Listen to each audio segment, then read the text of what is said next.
चलिए अब आज के क्लास में हम लोग सीखेंगे theorem 1.3 of class 10th। Real number का है, वास्तविक संख्या का थ्योरम प्रमेय क्या है 1.3, वो क्या कहता है उसके विषय में समझते हैं। ठीक है। पढ़ने से बड़ा कॉम्प्लेक्स लगता है बच्चों को, हम देखते हैं कि पढ़ाने समय कि बच्चों को कॉम्प्लेक्स लगता है। कहता है कि P अगर एक अभाज्य संख्या है, P क्या है, एक अभाज्य संख्या है, और P जो है अगर ए स्क्वायर को विभाजित करता है, पी ए को ए स्क्वायर को विभाजित करता है, तो पी ए को भी विभाजित करेगा, पी ए को भी विभाजित करेगा। यही है थ्योरम। अब इसको अब पढ़ने में लगता है जैसे, अब इसको इस तरह से समझिए कि मान लीजिए 64 का स्क्वायर है, 64 का स्क्वायर है। इसको आप एक अभाज्य संख्या मान लीजिए, क्या हो गया, 2 3 5 7 11, तो मान लीजिए 2 इसको विभाजित करता है। ये हो गया क्या, ये हो गया P, ये हो गया ए का स्क्वायर। ये क्या हो गया आपका 64, ए क्या हो गया 64, यानी P जो है ए स्क्वायर को डिवाइड कर रहा है, तो P 64 को, यानी P ये 2 से डिविजिबल है, तो यही बस थ्योरम है। ठीक है। तो इसको इसको भी आप डेम कीजिए, और इसके बाद नेक्स्ट एक्सरसाइज के लिए हम लोग पढ़ेंगे। ये थ्योरम भी बड़ा पढ़ने में कॉम्प्लेक्स है पर आसान चीज़ है। ठीक है। इसको एग्जाम्पल से समझिए, यही बात करता है। चलिए नेक्स्ट क्लास के लिए थैंक यू। चलिए इसी में हम देखते हैं क्वेश्चन कि √2 क्या है। √2 एक अपरिमेय संख्या है। √2 एक अपरिमेय संख्या है, इसको सिद्ध करना है।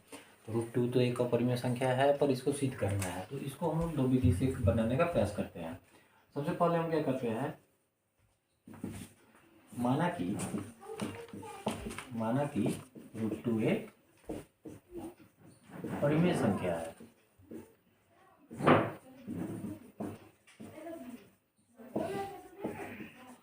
परिमेय संख्या है। अब जैसे ही परिमेय संख्या है, √2 अगर एक परिमेय संख्या है, तो √2 को आप क्या लिख सकते हैं, p/q, p/q के रूप में लिख सकते हैं। किसी भी परिमेय संख्या को हम p/q के रूप में लिख सकते हैं, जहाँ q फिर 0 के बराबर नहीं होता है।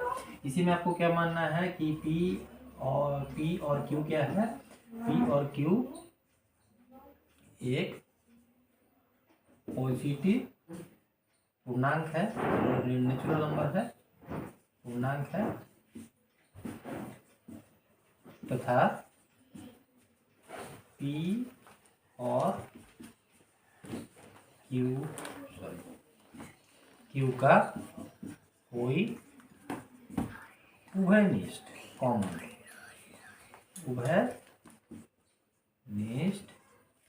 गुणनखंड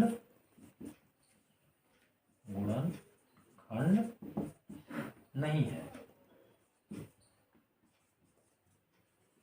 P और Q में कोई भी कॉमन फैक्टर नहीं है। ये देखिए, ये हम लोग पहला विधि, ये फर्स्ट मेथड।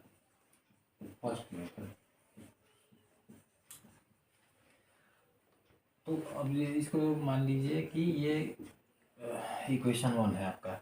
अब स्क्वायरिंग बोथ साइड, दोनों तरफ वर्क करने पे, √2 का square is equal to p²/q²। अब आप क्या कीजिए, √2 का स्क्वायर क्या हो जाएगा, 2 is equal to p²/q²। This implies √2 q, एक q को इधर ला दिए, दूसरा q को उधर ला दिए, q।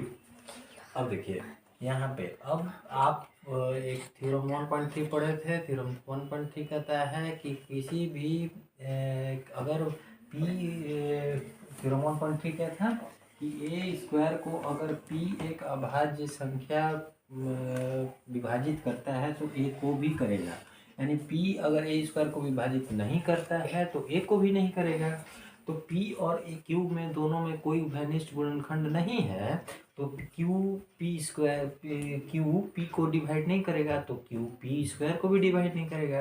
तो ये क्या आ जाएगा, ये एक भिन्न आ जाएगा,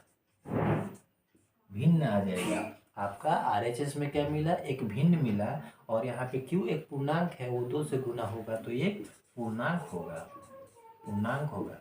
तो एक पूर्णांक एक भिन्न के बराबर, संभव नहीं है, इसलिए ये संभव नहीं है। इसलिए हमारे द्वारा लिया गया मान्यता जो क्या है, हम क्या माने थे कि मान एक परिमेय संख्या है √2 एक परिमेय संख्या है, ये भी गलत है।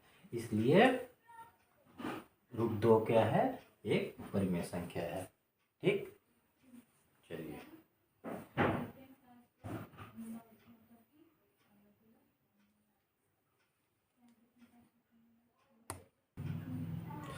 सेकंड मेथड में हम लोग फिर वही चीज, क्वेश्चन सेम है आपका। √2 एक अपरिमेय संख्या है, इसको सिद्ध करना है। इसको विधि हमारा बदल गया, दूसरा विधि से क्या है कि फिर से वही मानेंगे कि माना कि √2 एक अपरिमेय संख्या है। √2 एक परिमेय संख्या है तो √2 को आप p/q के रूप में लिख सकते हैं, और pq एक धनात्मक पूर्णांक है, पॉजिटिव पूर्णांक है, जिसमें दोनों में कोई उभयनिष्ठ गुणनखंड नहीं है। यहाँ तक हम लोग जो किए थे पिछले वाले मेथड में सेम करेंगे। फिर वहाँ पे इसके बाद वाला जो प्रोसेस था वो भी हम लोग करेंगे कि स्क्वायरिंग बोथ साइड, दोनों तरफ वर्ग करने पे, दोनों तरफ वर्ग किया आपने। √2 का square is equal to p²/q²। फिर क्या हुआ आपका यहाँ पे 2 बराबर p²/q²। तो इससे आप क्या लिख सकते हैं, 2 × q² is equal to p²। अब यहाँ पे देखिए कि p² क्या है, एक सम संख्या हो गया। p² क्या हो गया, 2 से गुणा में आ रहा है, तो एक p क्या हो गया, p एक सम संख्या हो गया, सम संख्या हो गया।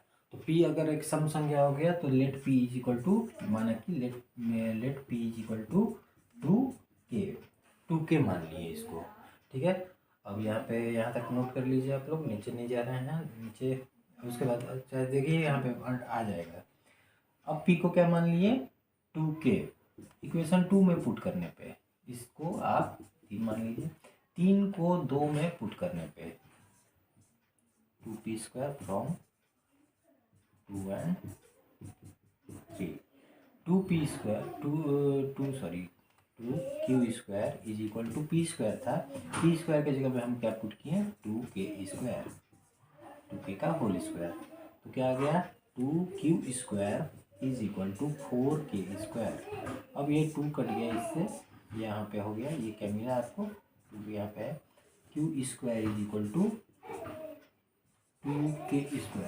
अब यहाँ पे q² जो आ गया ये भी एक सम संख्या आ गया, 2 के मल्टीपल में है, q² आ गया, ये भी सम संख्या आ गया, यानी q भी क्या है एक, यहाँ से क्या कंक्लूजन निकला, q भी एक क्या है, सम संख्या, सम संख्या। तो p भी एक सम संख्या आ गया, q भी सम संख्या आ गया। पर आप तो माने थे कि दोनों में कोई उभयनिष्ठ गुणनखंड नहीं है, पर ये दोनों 2 का गुणज है। तो हम लोग क्या मानेंगे, हमारा फिर से लिया गया जो कथन है वो फिर क्या हो गया, वो गलत है, वो गलत हो गया। तो √2 एक क्या हो गया, अपरिमेय संख्या हो गया। Thank you. चलिए इसके बाद बनाइएगा, कमेंट बॉक्स में लिखिएगा, और इसको आप बताइएगा कि क्या, ये सेकंड मेथड वाला है। ठीक है, 2 मेथड हम लोग पढ़े हैं, दोनों से ट्राई कीजिए आप लोग, बताइए आप लोग कैसा लगा।